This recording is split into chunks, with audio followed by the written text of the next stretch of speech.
thank you for pressing play, and welcome to A Beer with Bear or Any Other Beverage. We are back with episode 37.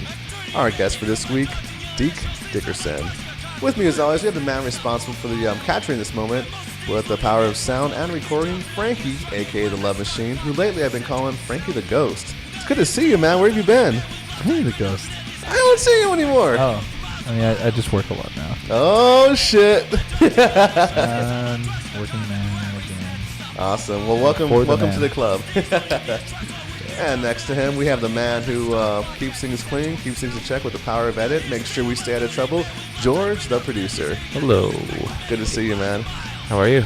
I'm pretty good. How was that vacation you went on? Oh, delicious. I saw those pics. Delicious? That's how you describe a vacation? When I saw some of the pictures, I was a little jealous. Take me next time. Actually, now if you're calling things delicious. You can find us anywhere podcasts are heard: iTunes, Stitcher, Podcast Republic, we're on all of them, and SoundCloud.com. If you're on social media, like us on Facebook, follow us on Instagram under Beer with Bear Pod, and Twitter at, you guessed it, Beer with Bear. All right, let's get started. Our guest for this week, we have, and we're still fucking laughing. And our guest, he's a man you don't know, but you know. He's a musician, historian, author, and all-around badass. Most people know him for his double neck guitar. Oh, he was a great guest to have on. We covered so many fucking topics. He actually kept us in check. We kept going off topic. He put us right back on, which was really helpful because we tend to do that a lot. We got into some of the bands he's performed with, not only from his solo career, but also in his recording career. Bands like the Rev Horton Heat and Low Straight Jackets, to name a couple. We talked about guitars, which is fucking great because he knows so much about them. If you go on YouTube and you type Deke Dickerson, you're going to find him fucking just going deep into guitars from not only his collection, but just his absolute knowledge on them. He knows everything from the history of them to the wood they use. It's fucking badass. And for all you snackers out there, we talked about food. Not only what he eats when he's in the States, but when he's on the road. He has some cool stories about that. We talked about his tour in Japan, the work he did for his soundtrack for a documentary film, which I'll let him explain because he's probably better at it. I had to have him back on. He was a great guest. Graphic design by Jeremie Fletcher. Theme song by Chris Hoking. Thank you very much and enjoy. With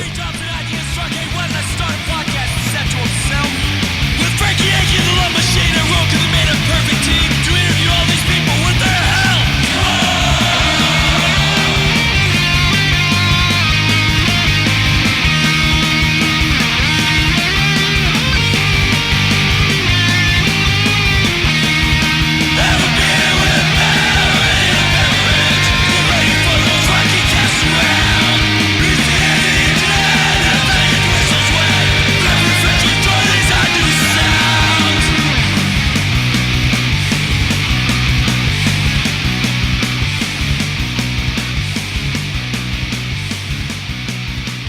So what's new with you? I know you just you came back from Japan recently, right? I did, yeah. Are we going already? Yeah, it's a conversation. Okay, We're going, right. baby.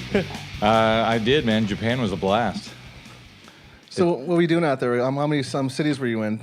I played 5 shows, 5 different cities, and Tokyo is so big that the last time I went over there, I did sort of a tour, but it was literally like 4 shows in Tokyo. Yeah. If you can imagine how big like the Los Angeles metropolitan area is, Tokyo's like, I don't know, about 15 times that big. So you can literally like do a tour of just Tokyo. Where you're driving like 3.5, 4 hours just to get to the other side of Tokyo. And you're still in Tokyo? Yeah, but this time around we actually like took the bullet train and we went down to southern Japan, played some cities I'd never been to, like Fukuoka and Kanazawa and Takamatsu and Osaka. So it was a blast. Should have said anything right now. Yeah. It took me like 20 times before I could get to say those. You practice because you had to practice on stage, right? It's good to be here. And exactly. And the problem with Japanese, man, you got to pronounce it right or they don't understand it, Like, oh, really? Kind of like over here in America, like we can all kind of understand each other, even if it's like a hillbilly talking to some Mexican dudes. Like, we can screw up our pronunciation but still understand each other. Yeah. But over there, it's like super strict, Like I would try to learn these little Japanese phrases and I would say them to people and they just give me this look like, what did he say? And then the guy next to me would say, oh, he just said blah. And I'm like, yeah, that's what I just said. But my pronunciation was crap, so they didn't understand me. Cool. What was the crowd like out there? How was their reaction to you? It was great, man. I mean, there's a ton of rockabilly fans in Japan. Awesome. As far any bands out there you were playing with, any notable ones you might want to check out?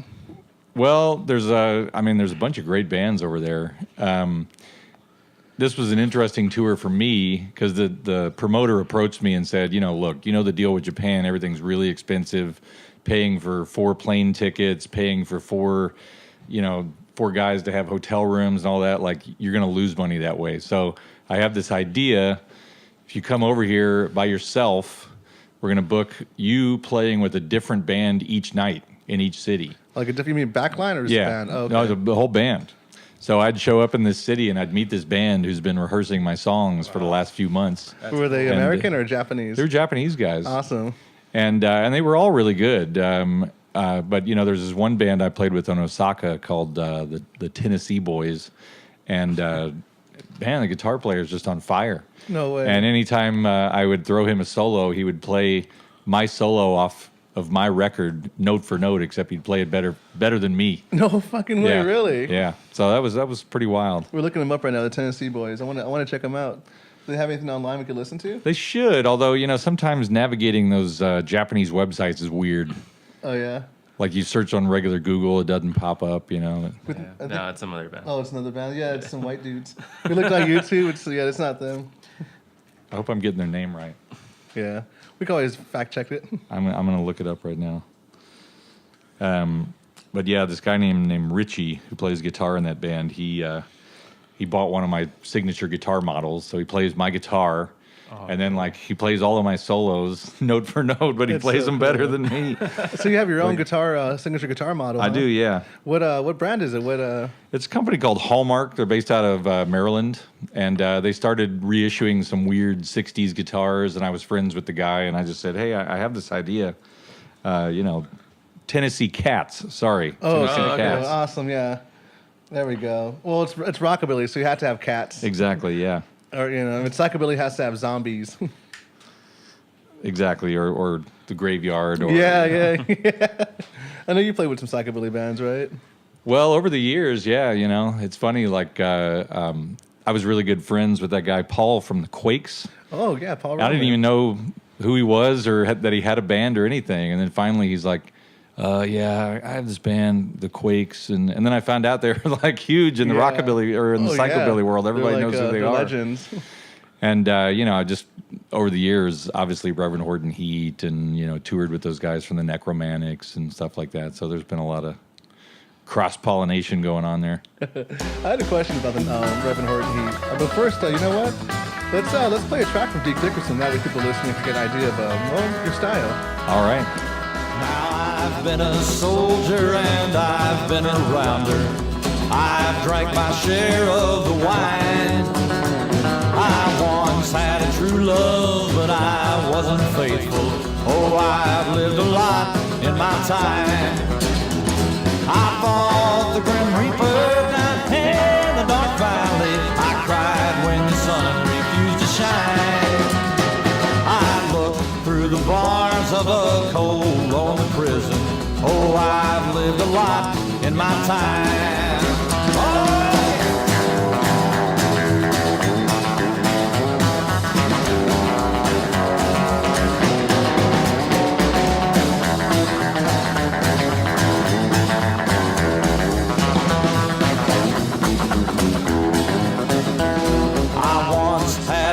And lived in my glory, but now I'm down to my last dime.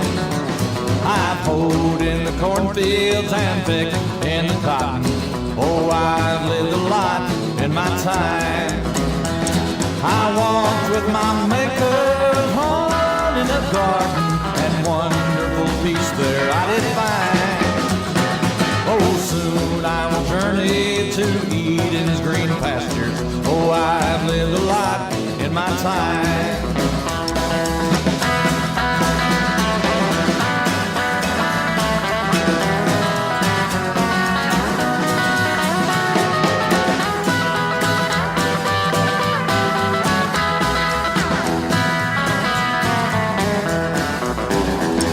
I walked with my maker alone in the garden, and wonderful peace there I did find. Well, soon I will journey to Eden's green pastures. Oh, I've lived a lot in my time.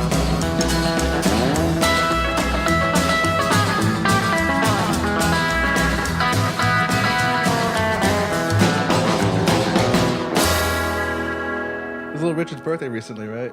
Yeah. Good. I hope so because he posted it. So I'm just amazed that Little Richard and Jerry Lee Lewis and Fats Domino are all still alive through 2016. Like this year has taken everybody, man. yeah, very good point. Yeah.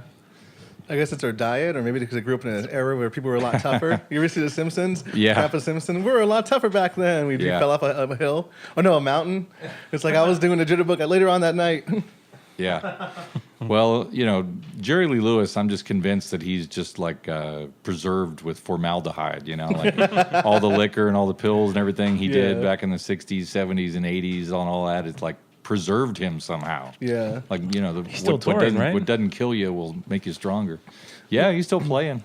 Well, you're bringing up all these. I know you pretty much know. I could say everyone. Looking at your record, you played with a lot of people, either on stage or on records. Have you met like Jerry Lee Lewis or Little Richard? Have you partied with them? Well, it's always been my goal to play with like Chuck Berry and Jerry Lee Lewis and Little Richard, and it's kind of impossible with those guys because they always have this same backing group that they play with. Chuck Berry usually brings out his own bass player and then tours, plays with like a local drummer, maybe local piano player or something. So I never had the chance to play with any of those guys. But there was a festival in Green Bay, Wisconsin a few years ago, and I got to be the MC for Jerry Lee Lewis and Little Richard. And that was pretty cool because I got to, sort of hang backstage and all that. And the funny thing about Jerry Lee Lewis is I had this original Sun Records photograph that I really wanted to get signed. And I was back there with the local promoter and the owner of the casino and a couple other people, and we're in Jerry Lee's dressing room, and everybody's like terrified to say anything to Jerry Lee. And finally I was like, screw it, man. This is my only chance I'm ever going to get. Like, Jerry, will you sign my picture? And then all of a sudden he was totally cool, and he was signing things, taking pictures. Why was everybody so afraid of him? He just got that reputation, man. Okay. The guy that like sets pianos on fire. Yeah. I remember saw him a live show on Hollywood and Vine. He played 3 songs and he stopped playing. That was enough. It was like what was it, like because he did that weird 8 thing years at ago, at the not Hollywood and Vine, but Hollywood and Highland. Highland. I was there. Yeah, he stopped playing after like 4 or 5 songs. Yeah, but it was free. So. Yeah, it was free. It was great though. It's so funny because I was just sort of standing behind the band, and this one dude that was standing in front of the band took this picture and he forwarded it to me, and it's great because it looks like I'm in the band. Because all you see is a sea of heads, and you see Jerry Lee Lewis and me. It's like, hey, he's playing in the band. Yes, I was. So in Japan, like, how are the venues out there? Was it bars? Was it venues? Is there a lot of people there? The venues are all really small, because the thing you got to remember is everything is so crazy expensive there. And so you'd be playing in some place that would maybe hold 80 people, but they'd be charging $40 to get in. Damn, because I saw a picture of you in a subway area. I'm like, is that where they fucking booked them? What the fuck? Oh, I was joking with that. Oh, okay. They actually have very strict laws about no playing in the subways. What other kind of weird laws you think they have out there besides no playing with subways or playing in the subway? Well, like a lot of the stuff that we get away with over here, like drunken, foolish behavior, man, they just don't tolerate that shit, man. You start pulling that in Japan, you're out of there. Oh, really? Yeah. Very strict country. Really? Yeah, I mean, they get drunk and they get loose and all that, but you start kicking over trash cans or graffiti, anything like that, man, you are going straight to jail. When you're on the road out there, for example, when you're on the road in the U.S., you stop by, like, for example, depending on what state you're in, you'll be at Whataburger, or out here you'll be, like, at fast food places. Right. In Japan, where are you stopping at to snack on? Because I know they have vending machines with food and stuff. What are you messing with? They do, although, what's funny is, like, everywhere you go in the world now, America's taken over. If you want a McDonald's hamburger, you can find it. If you want Starbucks, you can find it. And they had all that stuff there. But when I go to these countries, man, I always try to, taste a local cuisine. Yeah. And what's funny is that there's this type of Japanese food that I really love, but all the Japanese people make fun of me because they're like, this is kind of like what Japanese hillbillies and Japanese truck drivers eat, you know? And it's all like the, the stuff that has a lot of gravy and sauce and pork and stuff like that. I really love that stuff. The traditional Japanese food of like the raw fish and the tentacles and things like that. I'm not into that. Oh, the tentacles, the little squid legs. They look, I want to eat them just because they look cool. Well, one meal we went to, they were like, okay, this is a real hardcore traditional Japanese meal. And like, okay, raw fish, all right, I can deal with that. It tastes all right going down, you know. Then it was, here's some raw horse meat. Raw horse meat? Yeah, and they had little bite-sized things of raw horse meat that you dip in oil and salt and then eat. And then you try chewing on it, man. It's like, is it really just? Oh, it's really tender. No, it's all rubbery, and you can't get it apart. So I just swallowed it. And then this woman comes up like, try these. I'm like, what is that? She goes, it's fish testes. Oh no! And it's this big bowl that looks like brains, but they're like fish testicles cut out from inside of a fish. Oh my god! And they eat them raw. Did you eat them? I ate one. Okay, you don't have to be rude. And she's like, "Was that good?" I'm like, "No, but I tried it." Here's a random fact, George, the producer. We just looked up right now for Japanese. I wanted to. Did you go to a 7-Eleven? Oh yeah, they got convenience stores everywhere. I was gonna say because I do know that one thing about Japan. It's like the 7-Elevens are different actually too in the food that they offer there, and then they have these like very specific square sandwiches. Yeah. That you're supposed to get while you're in Japan. No way. Yeah. No, that's like the thing you do. Like the 7-Elevens everywhere. Well, they got convenience stores everywhere, not just 7-Elevens, but Family Mart and I think AMPM's a big competitor out there. Yep. Check this out, George. You wanna? Go ahead. Okay, so women, not men, who get divorced must wait 6 months before marrying again. If you give birth to a child during these 6 months, that child is legally your ex-husband's. Wow, I did not know that. That is crazy. Yeah, I just saw that right now. We're looking at random facts. Well, the stuff that I discovered was, like we just kind of do stuff here and we don't think about it. And over there, I was kind of doing the same stuff, and then they would tell me, very, very sorry, but in Japan, to walk down the street and eat food while you're walking is very, very, very rude. I'm like, I never even thought about that, And then it was weird because I'm just so used to like going into a 7-Eleven and just walking down the street like, dom, dom. Yeah, you're on your, so then you gotta like squat and sit there and like eat and wait until you're done eating and then get up and walk. I'm like, man, this is We're always weird. in a rush here. Yeah. Schwarzenegger and Twins when he's just walking down Hollywood Boulevard and he's with just the 2 hot dogs. Hot Yeah. dogs Right. and fucking pizza. And I never actually walk and eat because I'm always embarrassed because I'm a chubby guy. It's like, look at this guy. You can't even wait. I always think, they're watching me. They're judging me. You wait until you're in your car and then you're like driving and drinking and eating at the same time. It's bad. It just leaves a mess. And my only rule is that I don't smoke and walk. I hate that. I think it's the most annoying thing ever. When people are just walking and smoking, I think stand, wait. See, that's perfectly okay in Japan though, because everybody smokes. Yeah, sure. It's crazy how much they smoke over there. that's crazy. So in Japan, all those listeners out there, if you're walking and eating, it's rude. Stop it. Yeah. Okay, cool. Japan at least. Japan. All right, then. So let's. So I brought up the Rev Horton Heat earlier. Yeah. And I saw you guys one time at the Galaxy. You went on stage with them. Yep. And I noticed you guys were telling a story about Lancashire Boulevard, playing a show on Lancashire Boulevard in the '90s. Yeah. Well, you guys look young, but there was a place back in the day called the Blue Saloon, and it was on Lancashire, kind of close to the 134 freeway, like real close to where Riverside and Lawn.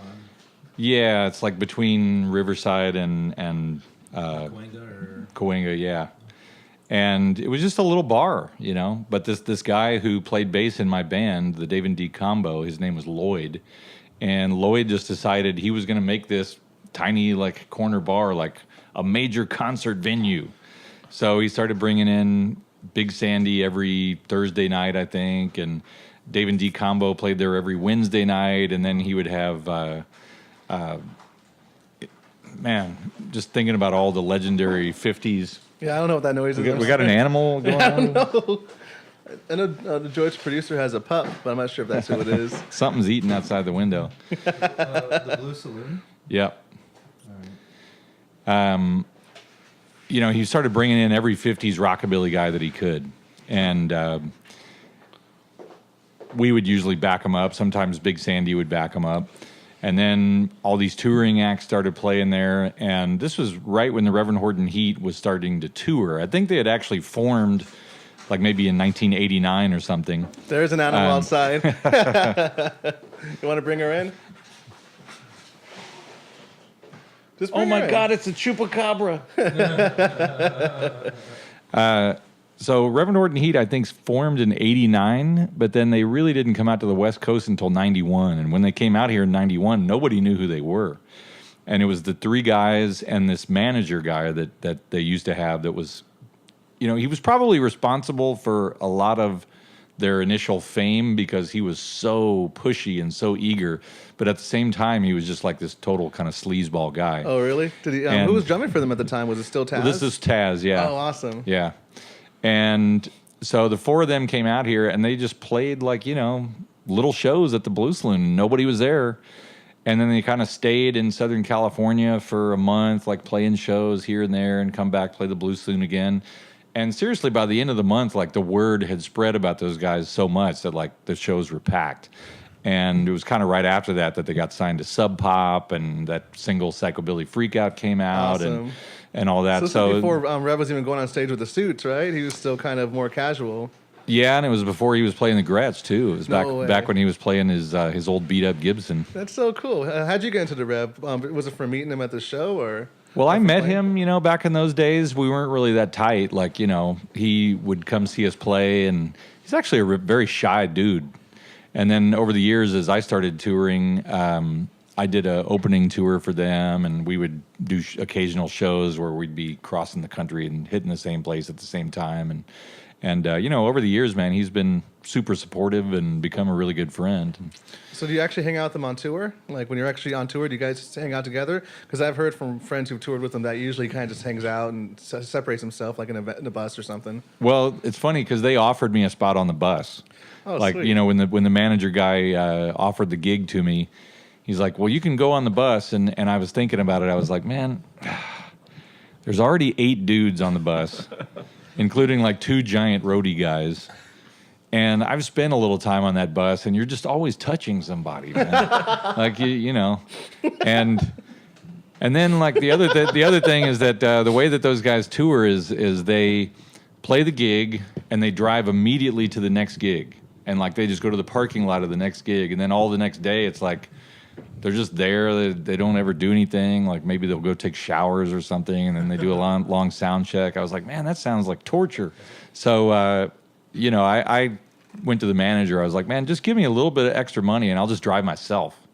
And so myself and my girlfriend wound up, taking my Cadillac, and it was great because we'd be hitting up all these museums and junk stores and fun, roadside attractions during the day, and I'd be posting about it on Facebook. Yeah. And then we'd show up at the gig, and all the guys in the touring entourage would be like, man, how do you have time to do all that stuff? I'm like, well, it's because I'm off on my own, man. Okay, I'm not so- part of the army here. Let's play a track from the Rev, maybe one that really stood out to you. Like, Well, I just want to answer your question real quick, though. I did wind up hanging out with Jim quite a bit, and I love hearing that guy play guitar when he's not doing his reverend thing, because he's got the reverend character, and he's got that style of guitar that he plays. But man, behind the scenes, that guy's a really versatile, great guitar player. He can play all these different styles, and so we would hang out and talk about guitar and buying vintage guitars and Merle Travis and Joe Maphis and all these kind of things. And so I like that part, just getting to hang out with Jim. And also recording, because I'm really into like vintage recording stuff, and he's got a studio, and he's buying vintage stuff and learning how to use it and stuff like that. So okay, so he's a recording guy. yeah. Yeah. I think his other big thing that he's really into that I'm not into at all is golf. Oh, golf? So we never really talked about golf because I'm not a golfer. I remember he would bring up the Dallas Cowboys on stage sometimes. That's Yeah. God's team, and people would boo him out here. Yeah. Well, when you're from Dallas, you got to be for the Cowboys. Okay. So if I ever meet the Rev Talk Tech, Yeah. yeah, we had a recording guy on one time, right? Well, he was a musician, but he was into recording too, and I had to stop because him and Franky started talking about tech. I'm like, I don't know what they're talking about. Yeah, it gets real nerdy real quick. Awesome. Well, my ex-wife, you know, she used to complain about like after the gigs, because after the gigs you'd be hanging out in the bar and there's always some guy that wants to talk about vintage guitars. Ah, And yes. as soon as she'd see that guy come up and talk to me, she'd run over and like, nope, we're not talking about X309s and, you know, P90s and 550As. We're getting out of here.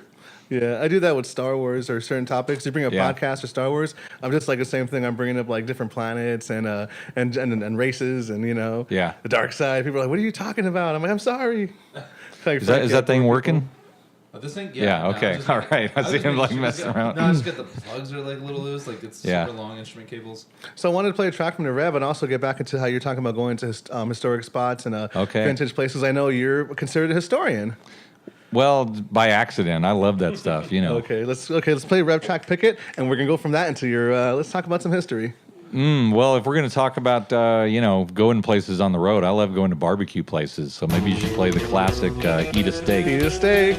Awesome. Let's do it. Eat steak, eat a big old steer. Eat steak, do we have one deer? Eat beef, it's a mighty good food. It's a great A meal when I'm in the mood. Cowpokes will come from near and far when you throw a few ribeyes on the farm. Roberta Duran ate two before a fight, cause it gives a mighty man an awful lot of mighty life. Eat steak, eat a big old steer. Eat steak, do we have one deer? Eat beef, it's a mighty good food. It's a great A meal when I'm in the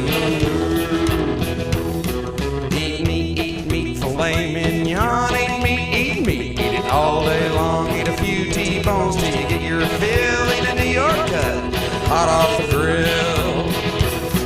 Eat steak, eat a big old steer. Eat steak, do we have one deer? Eat beef, it's a mighty good food. It's a great A meal when I'm in the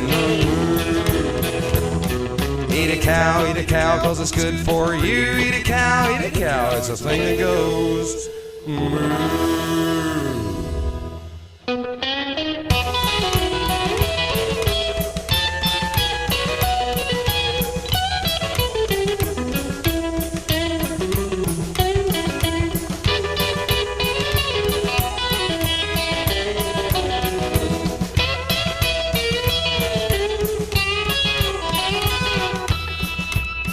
Look at all the cows in the slaughterhouse yard. Gotta hit 'em in the head, gotta hit 'em real hard. First you gotta clean it, then the butcher cuts it up, throws it on a scale, throws an eyeball in a cup. Saw a big brain of steer standing right over there, so I rustled up a fire, cooked a medium rare. Barbecued his brisket, roasted his rump, fed my dogs with a brain of steer's hump. Eat steak, eat a big old steer. Eat steak, do we have one deer? Eat beef, it's a mighty good food. It's a great A meal when I'm in the mood.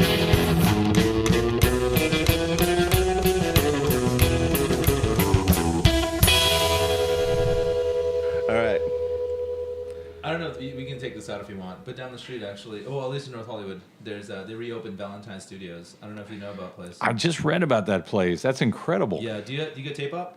Or- I just saw that article. Yeah, no, yeah. That's what's his name? unbelievable. Nick? What was his name? Nick, I think, is the guy. I forget Nick something. But no, my friend's interning there, so like he told me all about it because he saw it and he like hit him up, and it's got I forget the console they have, but it's just an all old- vintage, yeah. all vintage. Like Beach Boys recorded there, and like some of it, I can't remember.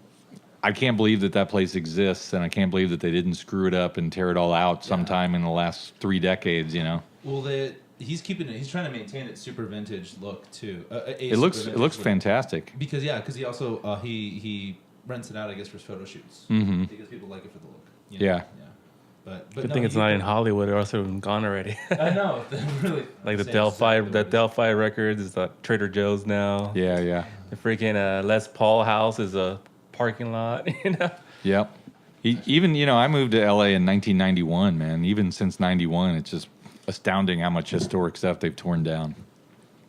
It's like this is one city where it's like money means everything. And Yep. Was there a venue that used to play a lot that got torn down that you were kind of heartbroken about? well, there was this place on Sunset Boulevard called Club Lingerie, and it had been Club Lingerie since the 80s, and they used to have like all the 80s rockabilly guys would play there, like James Intveld and, you know, the Rockin' Rebels and Paladins and people like that. But in the early 90s when I started playing there, actually we played with Rev Horton Heat there. It was one of the first places we played with them. You know, it was just kind of a rock club. And then it closed down. And after it closed down, then I found out, man, that place, going back to the 50s, was a place called the Red Velvet Room. And, you know, Eddie Cochran played there, and, like, you know, all these real famous dudes had played there, and I never knew that, you know, during the time that it was there.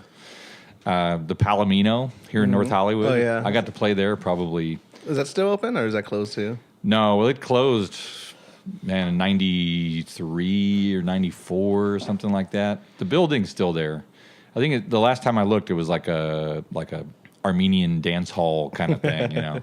But it's like that place. Every major country artist played that place, you know, from the late 40s through the 80s, you know. So much history in that room. And they closed it down. It's Yeah. All right, then let's talk about hitting up those barbecue spots and your museums. Well, you know, where have you been recently? Well, I kind of got to backtrack because the last couple of tours that I did were in Japan and Spain. So I got to think about the last time I was going across the country. The Rev Horton Heat tours are great because we'd go into some little places like, you know, Indiana and you know, Kentucky and Illinois and places where I haven't spent that much time. And it's like, man, I got a whole day to figure out something to do. You know, I remember one day like going to like 5 or 6 museums in Kokomo, Indiana, and just going, this is awesome, man, because I would never have a chance to go to any museums in Kokomo, Indiana, if I wasn't on this Rev Horton Heat tour, you know. Kokomo is a really exotic name for a place in Indiana. It is. No, I noticed some of the. What are you looking up? I'm stalking his Instagram. Some of the places he went to. This. I didn't even mind for a second. I'm like, I don't go anywhere. No, this place right here. Oh, is it bad? Oh, that was in Spain. That was in Spain. Yeah, man, that was this cemetery incredible cemetery. You know, I've played in Barcelona probably 6 or 7 times, and every time we'd be driving into the city, I would see this crazy graveyard that was built onto a mountain, and it was like basically like a vertical graveyard, like going up the mountain. How do you pronounce it? You got me, man. It's in the very. Don't you guys speak Spanish, man? Come on, man. No, I don't speak a We word. haven't talked about that in a while. You don't speak Spanish. I don't speak Spanish. I'm supposed to. Well, I can't help you out on that. Yeah, well, Franky will help us. It almost looks like a French word. Montjuic or something like that. Cemetery, Montjuic. Montjuic? Montjuic? I mean, it might be like, what's that, Castilian? Like, kind of. It is. It's in Castellan, yeah. Castellan, yeah. Mm-hmm. So they have a. Everything's kind of different there. We speak Spanish, but not that kind of Spanish. Yeah, yeah. It's pretty. It's like, yeah. And it's funny because all my Mexican buddies have gone over to Spain. Like nobody understands them there, you know. It's like totally different style of Spanish. But this cemetery, it's like, so they'll have like, you know, a street, and then going vertically like anywhere from like 5 to 15 graves just along this thing. And then you like go up another street, and then there's like another 5, 10, 15 graves going up, and it's all crazy gothic, you know, just real spooky looking. It's awesome. That's one of the creepiest graveyards I've ever been to. And you go to a lot, don't you? Like whenever I you're just in. saw you guys. I love graveyards. The Yeah, Inglewood one. Yeah, I just went to Inglewood. Sugar yeah. Ray, you're visiting Sugar Ray's. Yeah, grave? yeah. I passed by that the other day too in Inglewood, and I was noticing like, holy shit, there's a huge ass cemetery right here. That place is huge. Yeah, it's giant. And, you know, it goes back to like the late 1800s, you know. And it's amazing how many of like black music stars are buried in that graveyard. George is looking it up. No, I was gonna say is so in Japan, did you visit any historical spots out there? Well, I went to a cemetery there, but it didn't do me much good because I couldn't read any of the gravestones. Oh no! But it was cool to see. The coolest thing that I got to do in Japan was when I played in this town called Takamatsu. The guy said, you know, our specialty around here is udon noodles. Like, you know, I don't know anything about like udon or ramen or the other types of noodles, but he's like, this is the place where udon noodles come from. Tomorrow I take you around. And it was great, man. This guy picked us up, and he drove us up into the mountains. And it was like real hillbilly Japan. And like he's taking us to these shacks where these guys are just sitting there making these udon noodles by hand and then cooking them. And then serving them up like, all within like 2 minutes of making the noodles. And it was the best goddamn udon noodles I've ever had in my life. We went to about 4 or 5 different places. You just kept going, huh? And every one of them was like... So bar hopping or noodle hopping. Exactly. And every one of them was like a total health hazard, Oh, yeah? You'd go to some place, you're like eating right next to like the boiler and, like another place. It's like a horse next to you hanging out. Like, man, this would never fly in America, man. Like kids running around, I'm sure. Like, Yeah, exactly. Kids playing with matches and, No, I just noticed that like so many like family like owned like Chinese restaurants and Japanese restaurants. Oh, mostly Chinese restaurants. You'll see around. Yeah, here. yeah. Yeah, where you like Totally. you see the family just like chilling on the side right there. Yeah. It's really cool. So that was the coolest thing I got to do in Japan. Awesome. What about some other places in the States you visited? Well, man, I love going through the South. The South has never been that great for money, like in comparison to other places that I play. Like I don't get huge crowds down there. It's got a lot of music history, though, But right? it's just the weirdest place, And for me, it's like, going to places like Memphis or Nashville where all this rockabilly music came from and country music and stuff that I love. It's great, and I've got to meet a lot of my heroes and play with them and, go to their houses and hang out for an afternoon. So that sort of thing is great. But then I also love just going through some little podunk town in Texas and discovering this amazing barbecue place and totally pigging out and then trying to figure out, I wonder if this is better than that place I went to in Lockhart 3 years ago, Okay. What do you look for in a good barbecue place? I mean, is there anything you have in mind, like the coleslaw, the sauce, like just in general? Well, vibe? it's kind of the same thing for me, like with Mexican food. Like if it looks corporate or like a chain or, like it just looks not cool or sterile, I just kind of avoid those places. You want the mom and pop places? Yeah, I want the mom and pop places, the places that are kind of old and messed up looking. And, Like Hoggly Wogglies? yeah, exactly. You ever go there? I like Hoggly Wogglies, although for me that place is like really freaking expensive. Yeah. Like to drop like, $25 on a barbecue meal, that's a lot of money for me. For those who don't know, Dr. Hoggly Wogglies is a barbecue place in Van Nuys. Yeah. It's pretty like one of the top spots in the country, supposedly. I haven't been yet. Yeah, it's good. I went there once. It's pretty good. Yeah. But when you're going through the middle of nowhere and you find some place that's just, you see this barbecue pit that's obviously hasn't been cleaned in 85 years. Like, oh yeah, this is the place. It's like This if you're a little uncomfortable when you pull up, okay, this is a place. yeah. Servers are rude. Yeah. I love that. You get your, oh man, these cups are dirty. Pretty much everywhere I go, everybody's cool. But I do remember going to this barbecue place in Tyler, Texas.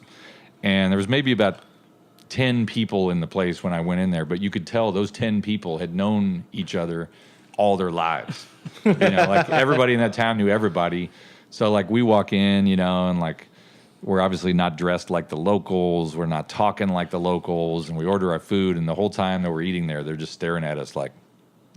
Whoa. Remember when I was in a small town in Texas? Let me see that face again. That was perfect. Oh, wow. Just because you're just an outsider, right? Yeah. That's crazy. And you know that as we were pulling out of the parking lot, they're like looking through the windows like... Yeah. If I just saw like a tour bus or something. Yeah. How was the food, though? It was good. Right. Yeah. That's why they're there, right? That was not like the greatest place ever, so I haven't been back. Okay. But it was all right. It's hard to get bad barbecue in Texas. Yeah. It really is. I think it's mostly like the experience of having like the local, like people just trip out on new people. Just, Yeah.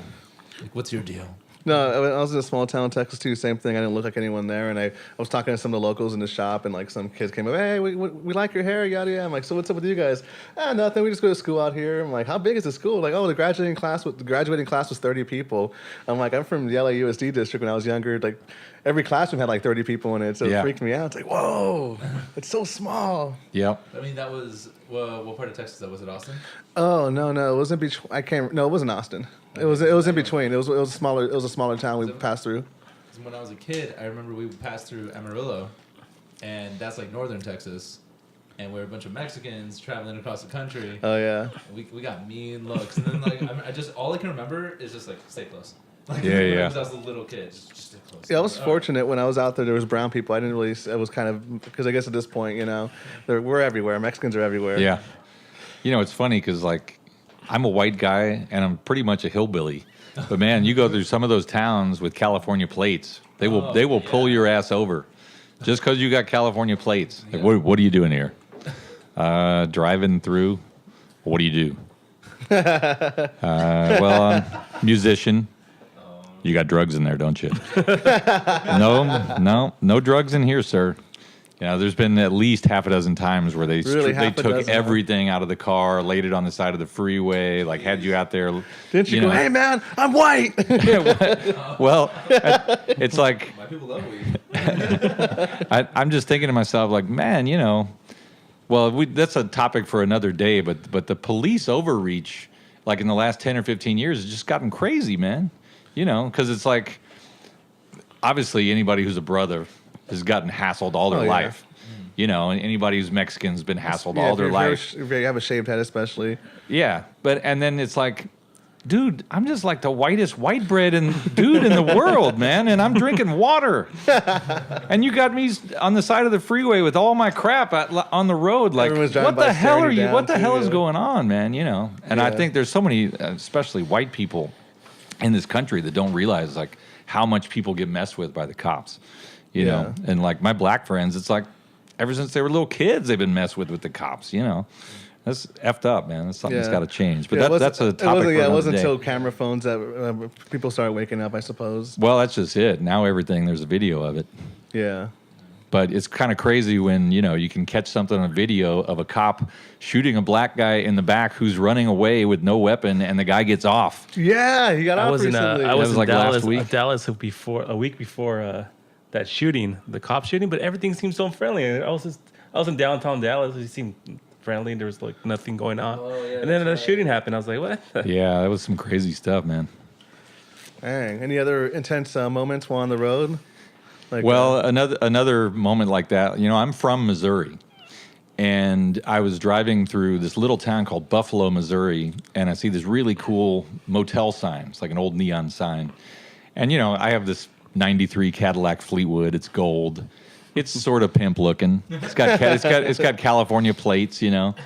So you're the enemy right away. So I stop at this motel, and I get out and I take a picture of this sign, and I get about 3 minutes down the road. All of a sudden, boom! And there's 5 or 6 cop cars like surrounding me. I'm like, what the hell is going on?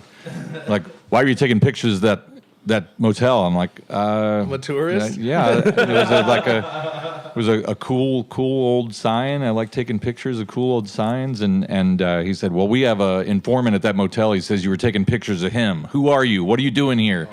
I'm like, well, I'm from Columbia, Missouri. I'm just driving through town. I'm trying to get out of town, and then they're questioning me for, I don't know, 15 to 20 minutes, just trying to figure out what the hell a guy in a gold Cadillac Fleetwood is doing going through their town. And they're still not satisfied with that. So then they get out the little thing to see if the tint on my windows is too dark. Oh my God. You know, Must do something. Yeah. And they're sitting there like, well, I don't know. I'm like, Perhaps maybe because there's not really much going on there, and they just look for anybody to mess with. well, it's like Buffalo, Missouri, man. It's like population 400 or something, Yeah. and they got 6 cop cars? What the hell, man? They're probably excited. We got one, boys! Yeah. Everyone went. They thought I was a big fish, man. Yeah. You know? But that's, I mean, I've had a bunch over the years, but that's the most recent kind of just crazy story. So you said you're from Missouri, right? That's where I grew up, yeah. Awesome. How'd you find your way to LA? Well, when I was in my teens, I had a sort of a surf garage band called the Untamed Youth, and the we Untamed Youth. were signed to Norton Records. It's pretty fine. Any Untamed Youth? Is that available? Fine. I got Yeah. mine. Yeah, most of our records are still available from Norton Records.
and we started touring.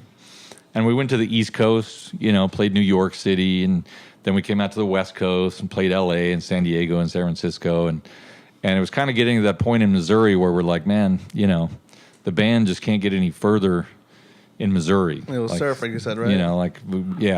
We got to figure out where to move. And I was thinking to myself, I remember having this thought process of like, okay, well, every person I know in New York City works like 3 or 4 jobs and lives in a apartment that's like the size of a shoebox, and they pay like $2,000 a month for that apartment. Yeah. And that was back then. Yeah.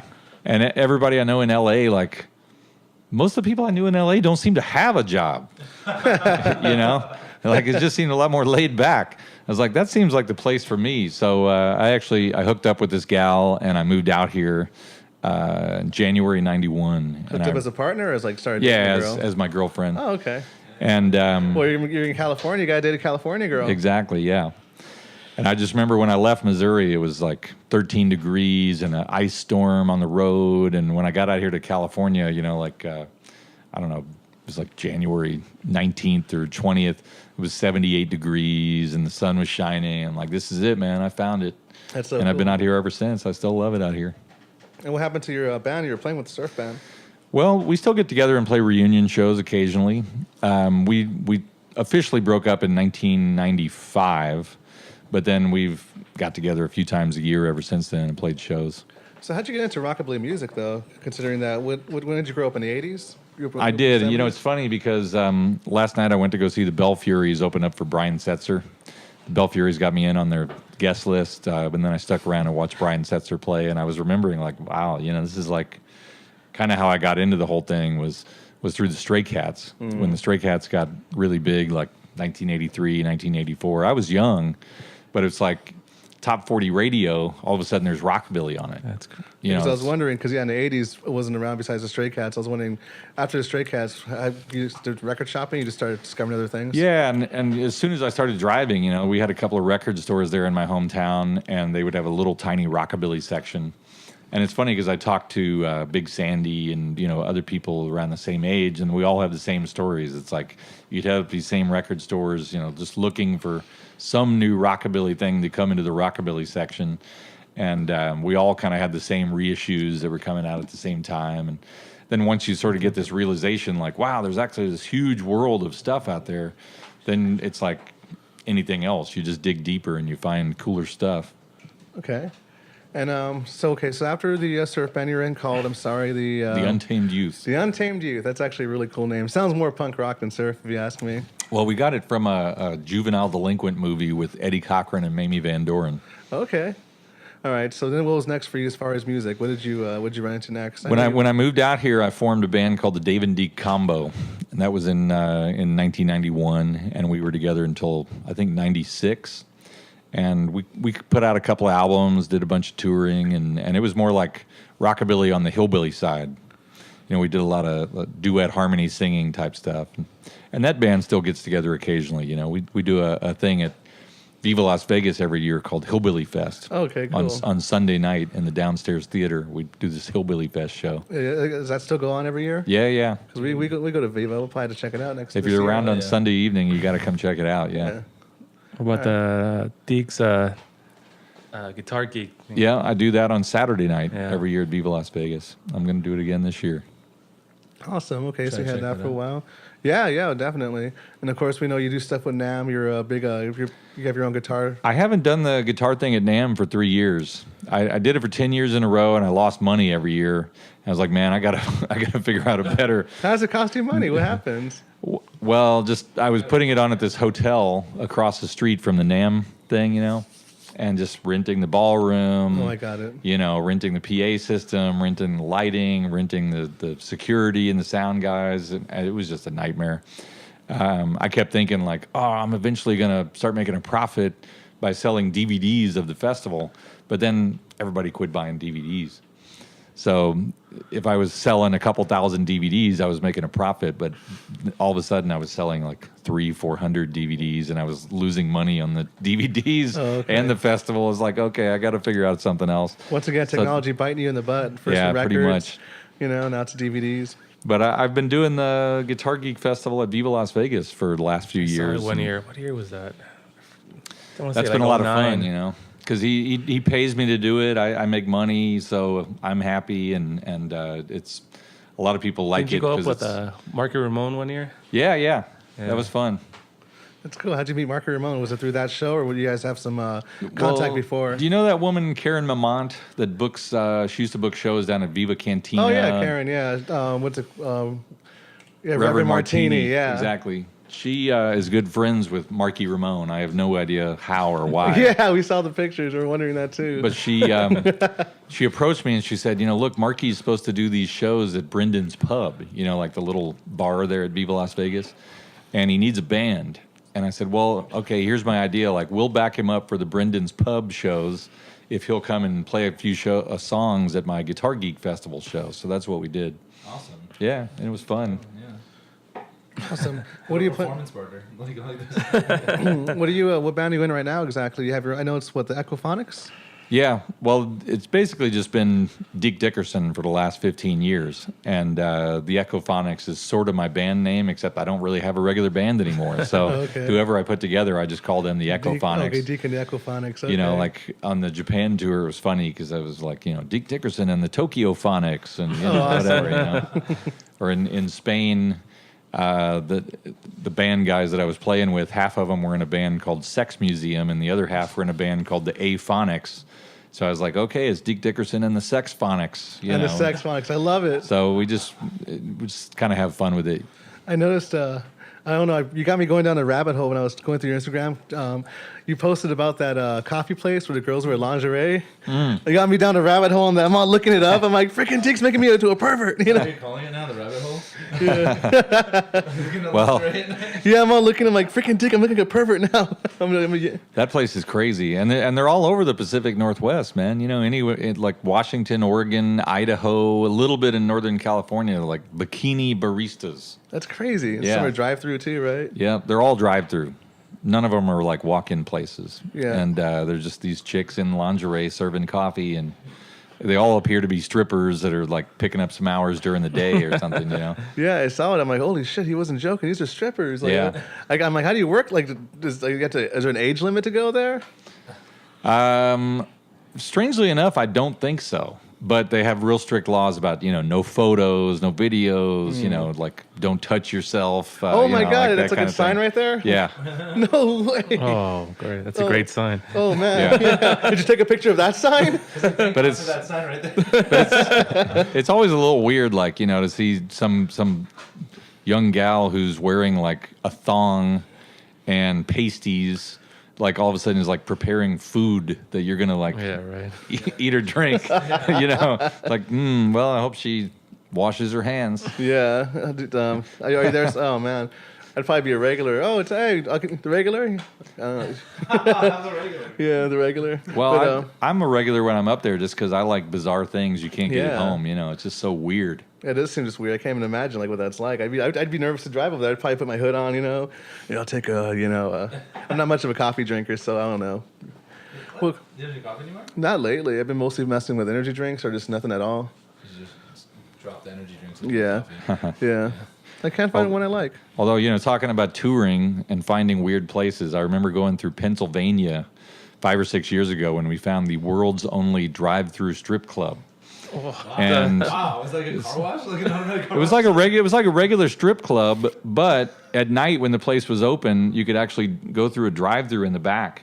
And when you got there was like a little diamond-shaped window, you know, it's like about that big, and you'd like put money in, and this girl would like take off her clothes for you and do a little like dance while you were in your car. Are you serious? Yeah. That's the place? Oh, that's the place. I was showing a picture of the hillbilly coffee I place. just like look left and got butt. Well, yeah. No, it's but she's making coffee. She's a working girl. That is the best part about the place is that it's called Hillbilly Hotties. Yeah. That's funny. Yeah, hillbilly coffee company. I just imagine like Tex Avery cartoons, like yoo-hoo. Yeah. Yeah, I saw that. I'm like, that's so. Okay, let's talk about. First of all, let's play a track from the Equophonics. We haven't played any music on here in a while. So All right. What do you want to hear? Well, let's go back to my first record. Let's do it. Let's play a little thing called Mexicali Rose. Oh, I heard that one earlier when I was getting ready for this. I like that one. Right on. Let's do it. Let's do it. A Mexicali Rose, please stop your crying. Well, I'm coming back again some sunny day. You know, dear, every hour I'm pining. Every hour those tears will come our way. Well, dry your big brown eyes with a smile, dear. Honey stars in heaven, please don't cry. Kiss me once again and hold me. A Mexicali Rose, goodbye.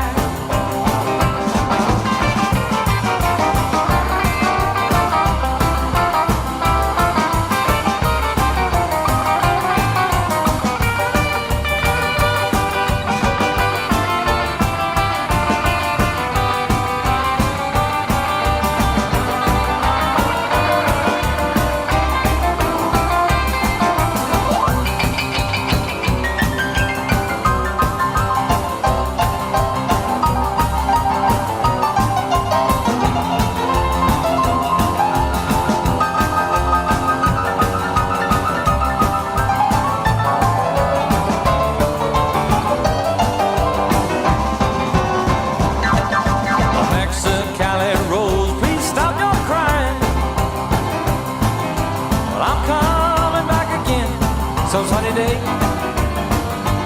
You know, dear, every hour I'm crying.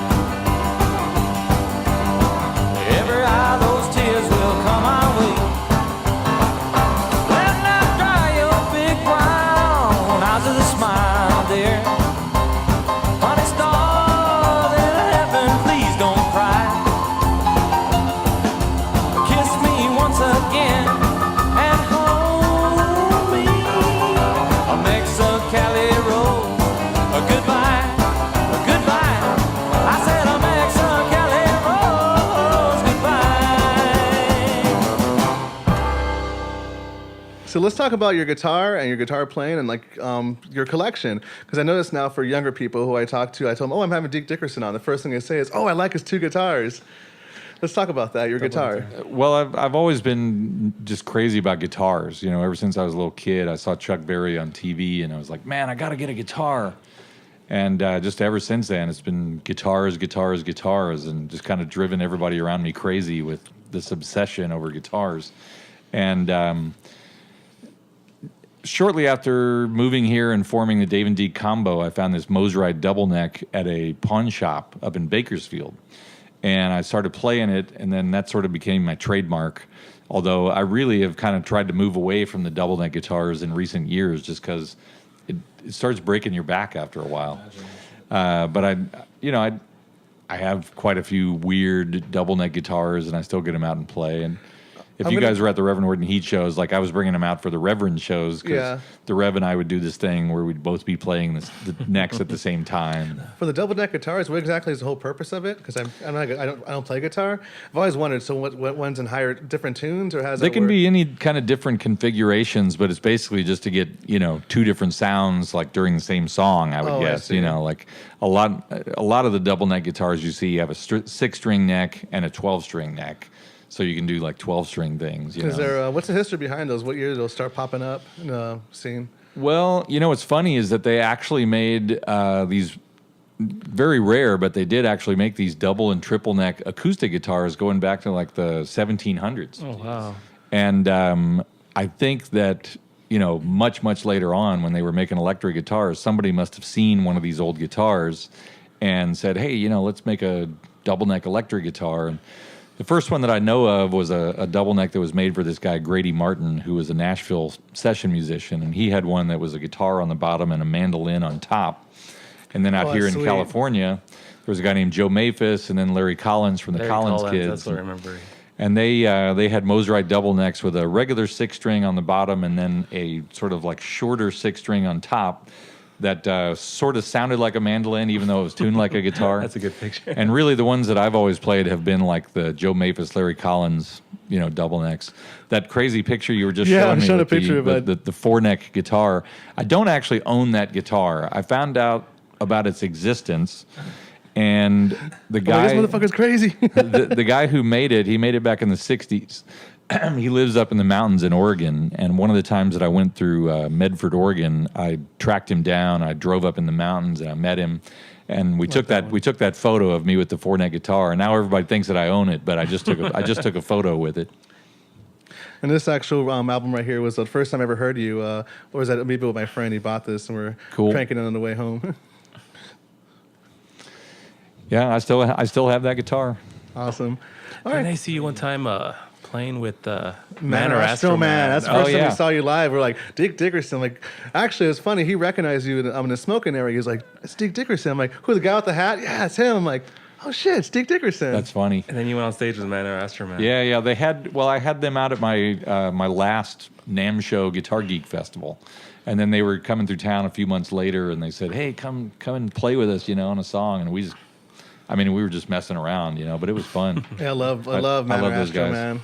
Like, we were like fanatics for Man or Astro Man. They put on a great show.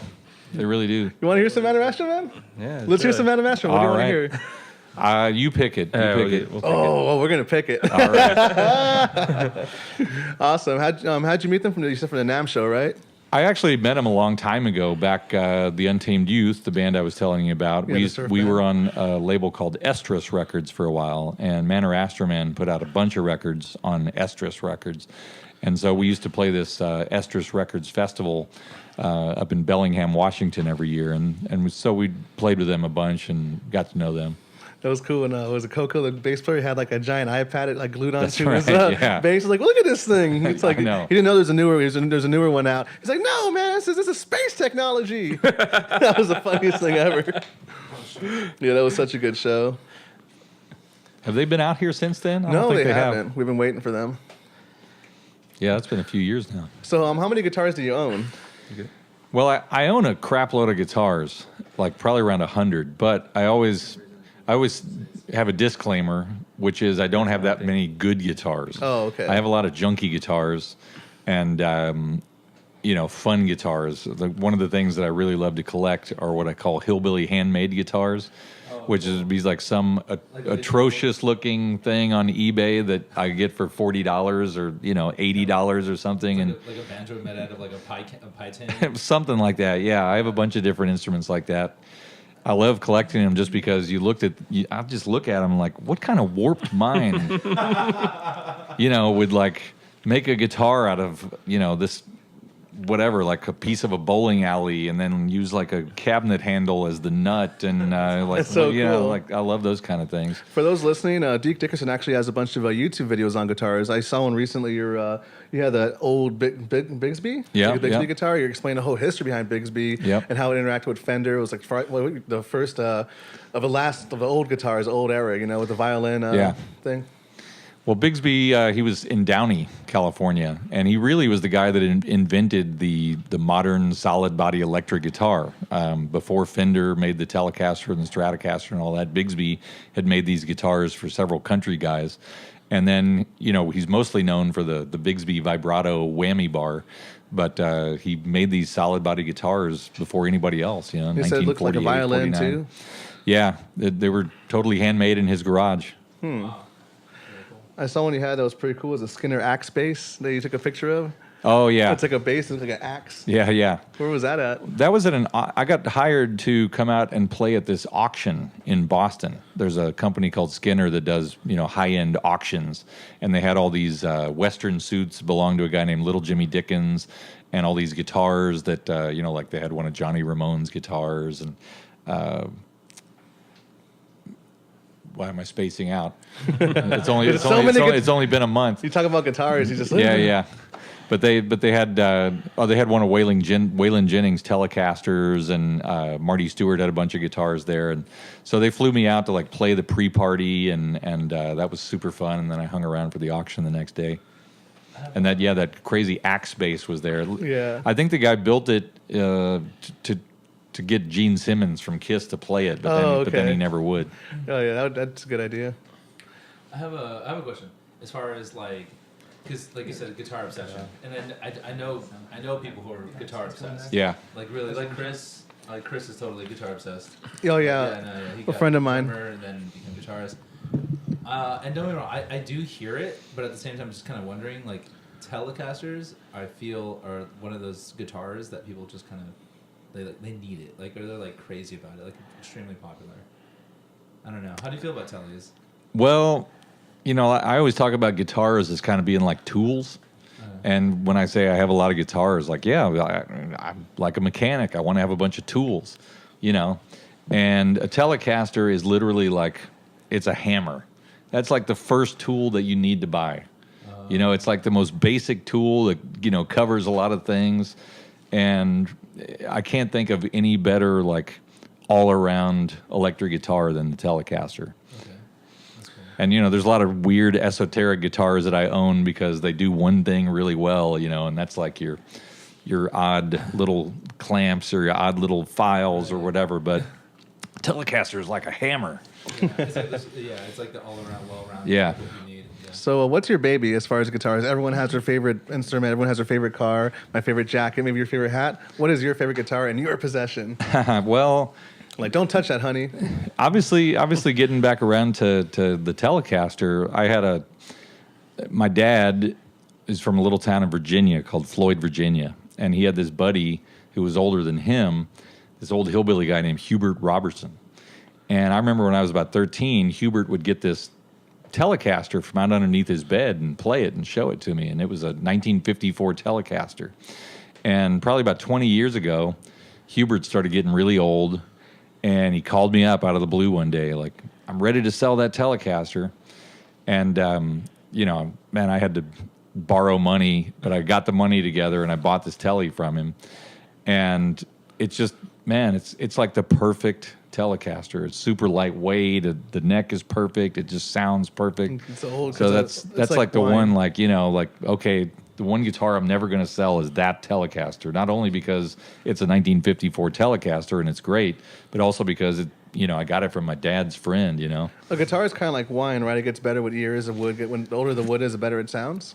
Well, I think generally, you know, I mean, there's certain guitars that it's funny because, you know, Martin guitars from the 1800s, they're great, but nobody really wants them. Because you can't put metal strings on them. You got to play them with gut strings. And I bought a 1800s Martin guitar thinking I was going to make some money on it. And then I found out the demand for it actually really low. Because everybody wants Stratocasters and Telecasters and Les Pauls, you know. People don't really want like nylon string Martin guitars from the 1800s. Do you want anything else to drink? I'll take another water, man, if you got more waters. So I know you do other stuff besides music-related stuff. Like, for example, you did a soundtrack for that documentary a couple of years back. Yep. You want to talk about that a little bit? Well, you know, people always ask me, like, well, you know, why do you keep living in L.A.? You know, it's so expensive, blah, blah, blah. It's like, well, that's where the work is, really, you know. And as much as I love touring and making records and all that, the stuff that has really, like, paid the bills for me for many, many years is just getting these movie and TV projects. And yeah, George is out there kicking his dog. That's not me. That's not me. For scratching on the door.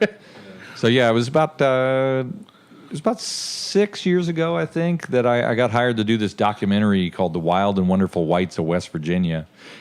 And I wound up doing 23 songs in that documentary, which was great. The Whites family. At first, I'm like, Whites, that white people. But oh no, the family, the Whites. Yeah.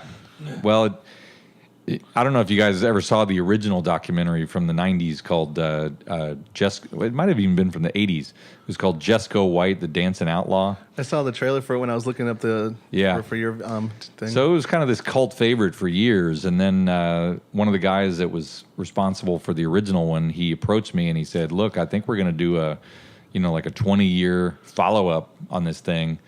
And we want you to do the music. I was like, well, this is great, you know. And then probably another 6 months went by. I didn't hear anything. And then it was like, yeah, we're on. Let's do it. And Johnny Knoxville is producing it. That's and so cool. He's totally into this. And then that kind of opened the door for me. I got to know Johnny Knoxville. You got to meet Johnny Knoxville. I was wondering about that. And then he got me a song in Jackass 3D, and more recently he did this movie with Jackie Chan called Skip Trace, which actually just came out. So you're partying with Johnny Knoxville. Well, I'm not partying with him, but You know what I mean. professionally, Okay.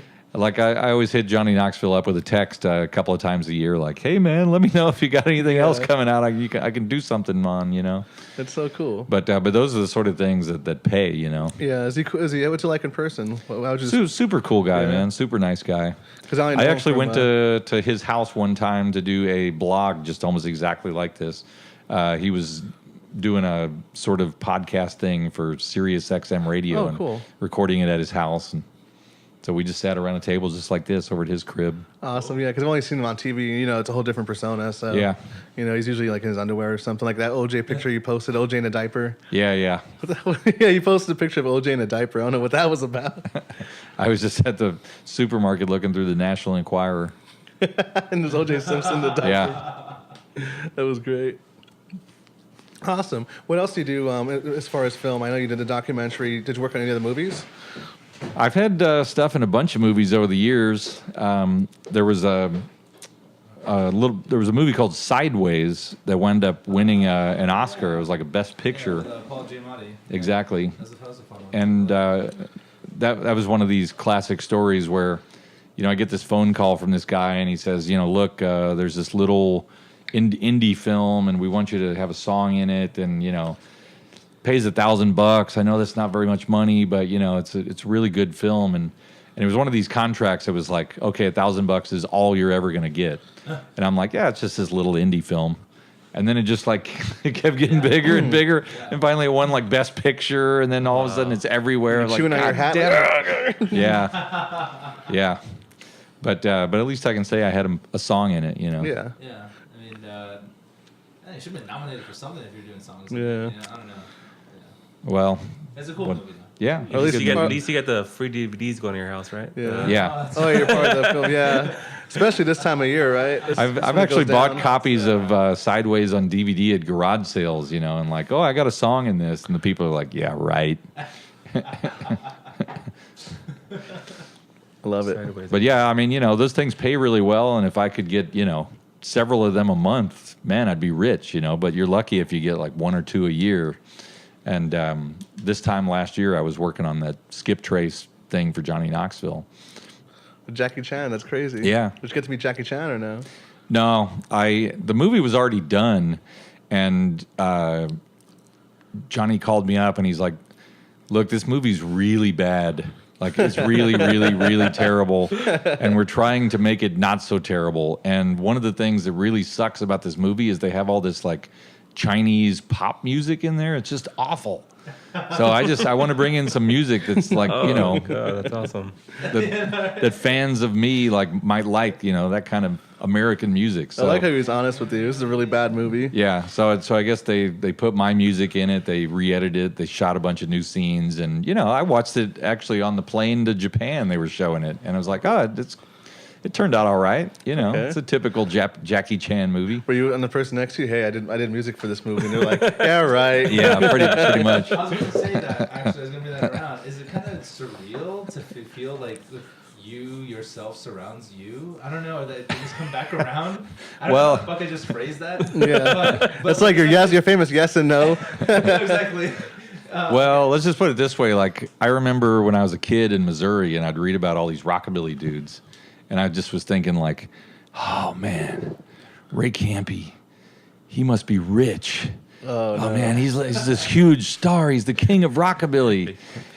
And you'd think about all these guys, and then like, you'd wind up meeting them, and you're like, no, man, they're just like you. They just live in a house in the valley, and, they go to the store, and they go to Trader Joe's, and, they're pumping their own gas, and And then you just realize, well, that's just the way it is, man. What were you gonna say, George? We went to that show, and you're like, "What's that old guy doing here?" Oh yeah. Okay, that's embarrassing. So this is years ago, right? Because I was into psychobilly, so I didn't know much about rockabilly. George is really into rockabilly, and there was this really old guy just hanging out at the show, like stood out, old dude in sneakers. I'm like, who's this old guy? It turns out, who was he, George? Ray Campy. It was Ray Campy. It's like he's a legend. I'm like, oh shit, I was embarrassed. Oh well, they're gonna be doing that to me here pretty soon. Yeah. I was gonna actually say that too. It's like the only difference is that sometimes these people get spooked by random people who actually know who they are. Yeah. I remember one time we were at the movie theater and we saw David Carradine just like putting some stuff on his hot dog, and we just walked up like, Ray. He's like, he's like, what? Yes. He quivered and he's just like, tightened up his dog. I just want to say we love you, and he's like, thank you. At least he didn't do it in a bathroom stall like I did to somebody. One time I was taking a pee next to him. I was telling him what a big fan I was. It was Jello. Jello from Dead Candies. I told him it's an hour to pee next to you. He's like, wow, no one's ever told me that before. And then did he keep talking to you after you're trying to leave and he's still talking to you? Freaking earlier when Deke got here, right? He's like, I'm in the front. I text him back, all right, I'm coming out. He's like, you're coming out to me? I'm like, no, I'm not coming out of the closet. I'm just coming out to open the door. He's like, I guess I'm honored. Yeah, I wasn't sure what I... Well, getting back to the old guy at the show thing. Yeah. Sometime this last year, I was playing in Sacramento, and it was this really good show.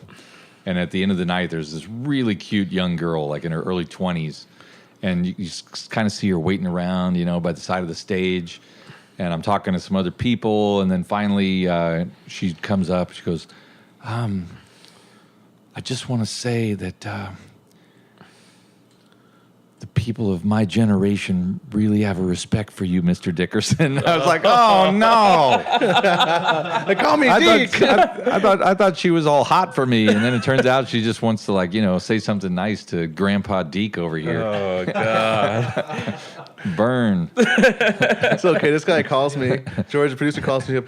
Hey, some girl just called me sir. Does that mean I'm old? I'm like, I think a young kids are saying that now. Yes, yeah, sir. Yeah, they say it a lot. And, Yeah. But even then, it's like somebody said that to me, and I'm like, that's right, I am, sir.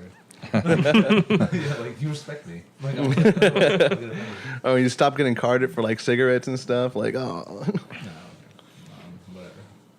No, I mean, you could have turned that around though. Like, I'm just saying. You could have probably turned that around. Oh no. If she's listening, damn you. Yeah. What are you gonna do? You ruined his night. Yep. Well, at least was the show good? Did you have a good turnout? It was a great show. Awesome. Who'd you play with? Local band up there called the Twilight Drifters, Okay. who I actually produced in my studio not too long ago.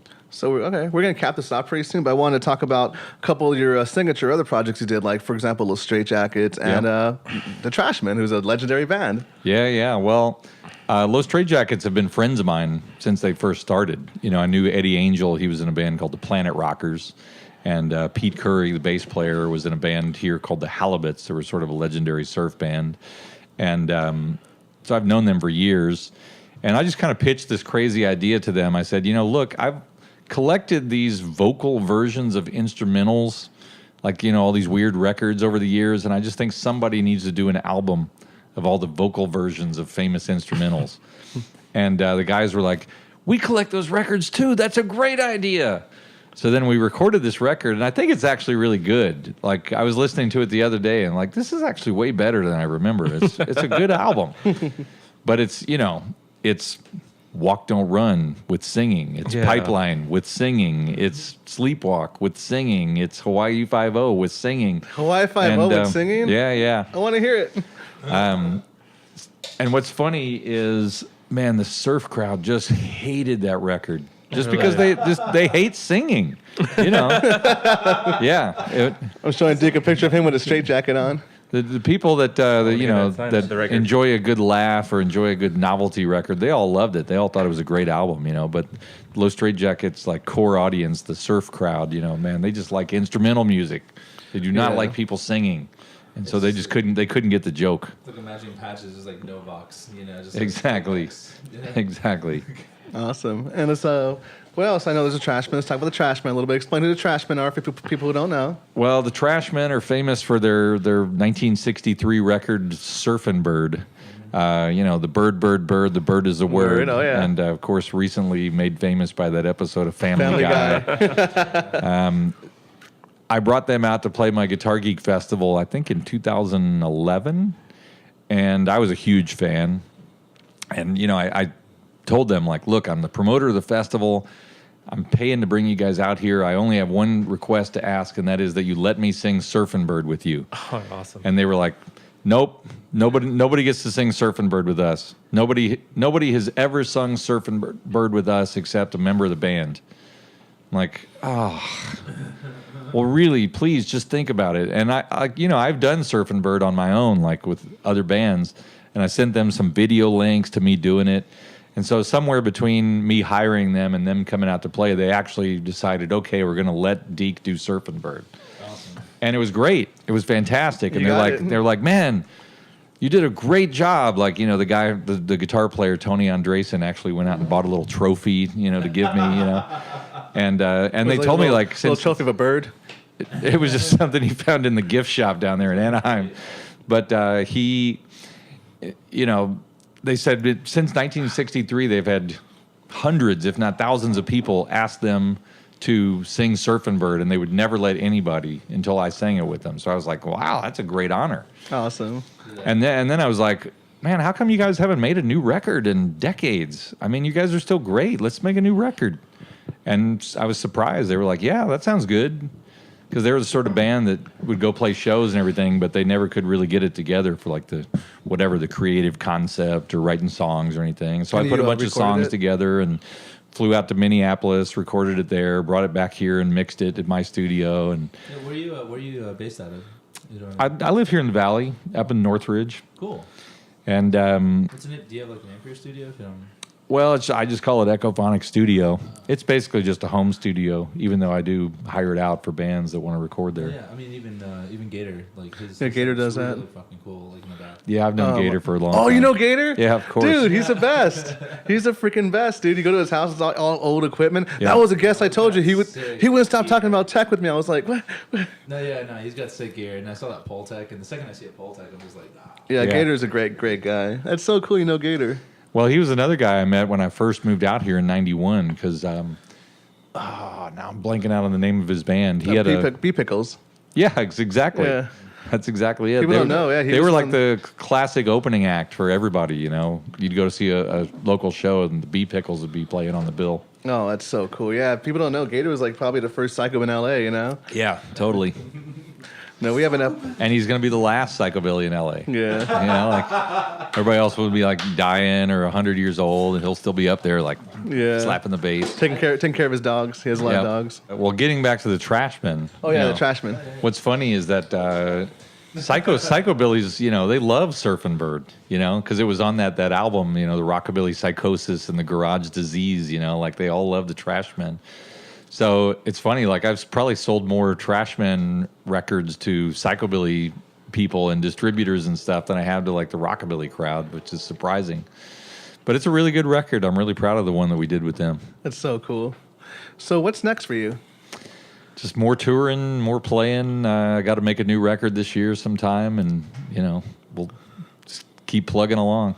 That sounds good. We'll have to get you back on and talk more about that too, because you're one of those guys like Gator. You're a wealth of information. There's so much questions I'm gonna have to skip because we're just on time and everything. But yeah, dude. Any other movie projects or stuff outside of music, for example? Are you recording any new bands we might look out for? Well, I just finished this record by this group called the Twilight Drifters. That'll be out probably before Vegas. This last year, I produced and mixed and recorded this band called the Millwinders from Toronto, Canada, and that's a fantastic album. I really highly recommend that. Maybe not for the psychobilly types, but for the people that like the rockabilly and country. It's a great album, and just staying busy. It's funny. People will send me stuff to mix or send me stuff to master, or sometimes they'll come in and actually record at the studio. So there's always something going on. Any new guitars you're restoring right now? Well, yeah. Actually, there was a guitar that I bought a few years ago at a trailer park in Salem, Oregon, that had belonged to one of the members of Bob Wills and the Texas Playboys back in the 40s. And this thing was all effed up, man. I mean, it was like repainted and it had cracks in the top. And You can say bad words in this podcast. It's okay. It was all fucked up. no, I'm going to let you guys do that. Oh, okay. I'm a family man. So I was having it restored by this guy on the East Coast, and I just got some photos the other day. He just finished it, and now it's this beautiful blonde instrument. He got it back to the original blonde finish. He fixed the cracks. He redid the binding. It's like, man, I can't wait to see that guitar. Awesome. That's so awesome. I want to play guitar now because I play bass and upright, but I always wanted to get a guitar. I have an acoustic. Yeah. But the strings are so small, my fingers are so big. It's like I always lose. Yeah, I've got pretty dumb hands for guitar. Yeah, I got fat fingers. Well, all I can tell you is there's a guy in Austin, Texas named Red Volkart, and he's a big, heavy-set dude, and each one of his fingers is about as big as my hand put together like that. And, like his hand, it looks like a Christmas ham. It really does. And I watch that guy play, and he's just playing all these jazz chords and all these like delicate country things and bending strings and doing that. It's like, how the hell does he do it, man? Each one of his fingers is bigger than my whole hand. So you can't just make that excuse, man. You got to sit down and try harder. I gotta try harder. You got to be more delicate. Yeah. I'm a heavy player. I'm so used to the bass. The There strings, you go. the fat strings. Well, as when I was just touring with the Rev, we would do this song where we'd all switch around, and I would go over and play Jimbo's bass, yes, Jimbo. just for one solo, and Jimbo would go over there and play one of the necks on the double neck, and then when I got done playing the bass and I went back to the guitar, it was like, everything's so small and tiny. Yeah. See, I like that. That's perfect. It's very bare. Yeah. Whenever I do an impersonation, somebody, their voice always goes higher, so that's why I'm like, it's perfect. Awesome. Well, Deke, it was great meeting you. I was a little nervous at first, kind of like a first date. I was like, You really are coming out today. No. When because a lot of guests, a lot of times I meet them first before I have them on, or have some kind of interaction. I'm like, I haven't met this guy yet. I hope he's cool, I was just watching all your videos online. I'm like, he seems cool. He's an historian, All right. So I was so stoked to have you on. Well, thanks for having me. I gotta get a picture of you guys. Definitely. Sure. Yeah, well, I'll take a picture together. Sweet. Look official, man. Like you're in front of your microphones. Here we go. Smile. Hold on. Yeah. Oh yeah. Headphones. That's really official. Sweet. So let's cap it off real quick. This is Be With Bear podcast with Deke Dickerson. Thank you. Thanks for having me. Awesome. Autograph on that? Yeah, sign that, baby. Yeah. How should I sign it? Are we gonna auction that? Yeah. Oh no! This goes up in the. And cut. Went uptown, looking round, but you could not be found. I might as well let you go, baby. You sure got your man feeling low. Will always take, never give, losing my will to live, just 'cause I love you so, baby. You sure got your man feeling low. Makes me mad, makes me sad, feeling low. I got the blues, I can't lose, feeling low. Why do I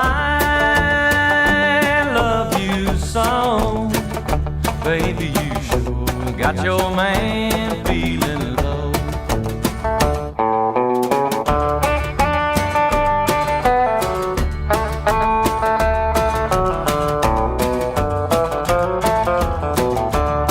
There ain't no use hanging around while you paint up the town.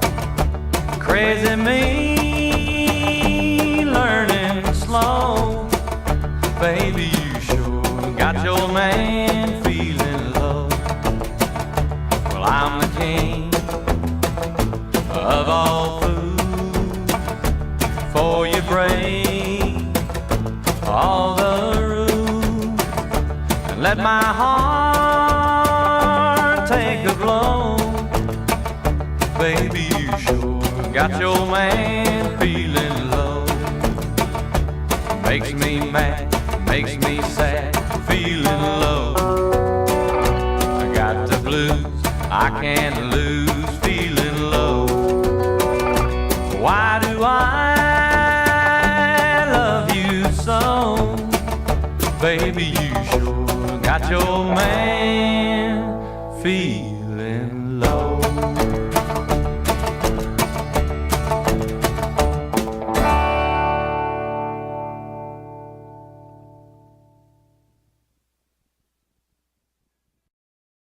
And then we have, I play drums.